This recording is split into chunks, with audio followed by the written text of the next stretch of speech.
প্রতিবাদ করতে হবে, অন্যায় হলে সে প্রতিবাদ হবেই, কিন্তু প্রতিবাদটা যেন গণতন্ত্রের মধ্যে আবদ্ধ থাকে, ডেমোক্রেটিক ওয়েতে হয়। দেখুন, রাস্তায় নামবে কি বলবে আমি ওটা ঠিক বলতে পারবো না এক্স্যাক্টলি কি বলেছে, তবে প্রতিবাদ করা আমাদের গণতান্ত্রিক অধিকার।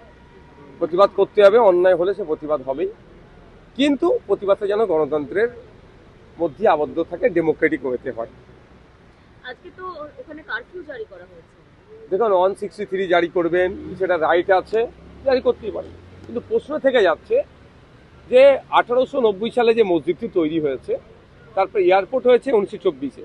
এই কথাটার আমি ঘোর বিরোধী যে এয়ারপোর্ট প্রিমিসেসের মধ্যে মসজিদ, বরঞ্চ মসজিদের প্রিমিসেসে এয়ারপোর্ট এসে গেল, এই কথাটা বলা দরকার। তবে হ্যাঁ, অনেক কটা বিষয় থাকছে, নিরাপত্তার বিষয় থাকছে, থার্ড লেন তৈরি করার, রানওয়ে তৈরি করার বিষয় থাকছে, এবং মুসলিমদের ধর্মীয় উপাসনাকে রক্ষারও একটা প্রশ্ন থেকে যাচ্ছে।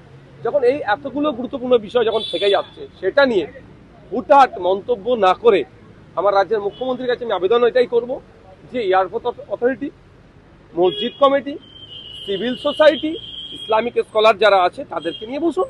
আমার বিশ্বাস এটা একটা সুন্দর ওয়ে আউট হবে।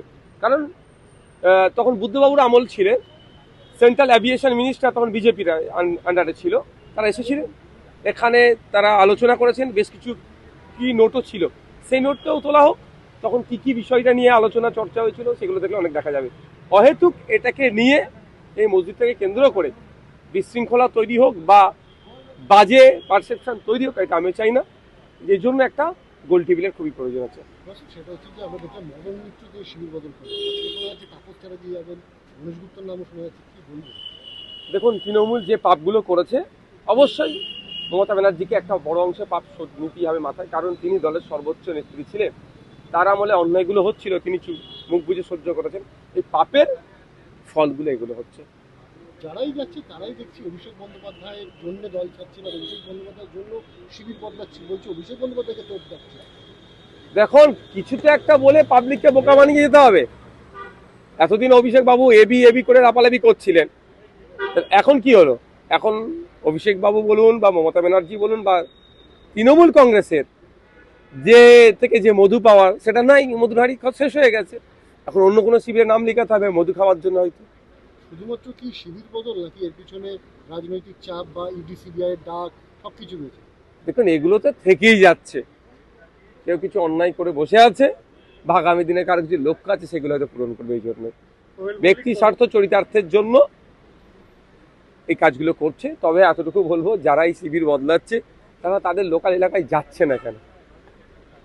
যারা ভোট দিয়ে নির্বাচিত করেছেন তারাও একটু তাদেরকে দেখতে চাইছে, যাচ্ছে না কেন? আচ্ছা, তাহারিয়া ট্রাস্ট বিভিন্ন এনজিওতে একাধিক র্যাডারে এসে যাচ্ছে, রেড হয়েছে গতকাল, বলা হচ্ছে যে বিদেশি টাকা এখানে আসছে এবং সেখানে সেখানে দেশ বিদ্রোহী কাজকর্ম চলছে, একাধিক এরকম অভিযোগ উঠে আসছে। দেখুন, স্পষ্ট ভাষায় আমি বলতে চাই, আমি যার আমার দাদু স্বাধীনতা সংগ্রামী ছিল, দেশকে স্বাধীন করার জন্য লড়াই করেছে, আমি সেই রক্ত আমার গায়ে বইছে।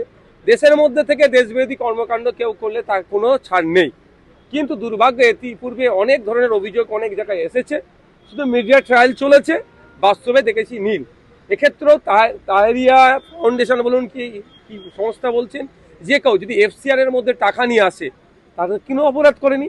হ্যাঁ, এফসিআর এর সময় এখন যে বর্তমানে যে কেন্দ্র সরকার চলছে, প্রচুর লোকের এফসিআর বাতিল করে দিয়েছে, বিদেশি টাকা যারা অনুদান নেয়, সে নিয়ারও প্রভিশন আছে, কিন্তু সে টাকা নিয়ে কোথায় কিভাবে খরচ করছে সেটা দেখার দায়িত্ব। তদন্ত যদি অন্যায় করে থাকে একটাও না ছাড় পাই, তবে হ্যাঁ, আমার অনুরোধ এটাই, উইদিন 6 মান্থ তদন্ত প্রক্রিয়া শেষ হোক। তাহলে ইডি, সিবিআই, এনআইএ সব নিচ্ছে, তদন্ত কচ্ছপের গতিতে চললে হবে না, উইদিন 6 মান্থ। অন্যায় করলে রাস্তায় ফাঁসি দাঁড়িয়ে রাখ, এমন দৃষ্টান্ত তৈরি করতে হবে, দেশে থেকে দেশের গাদ্দারি কেউ করার সাহস পাবে না।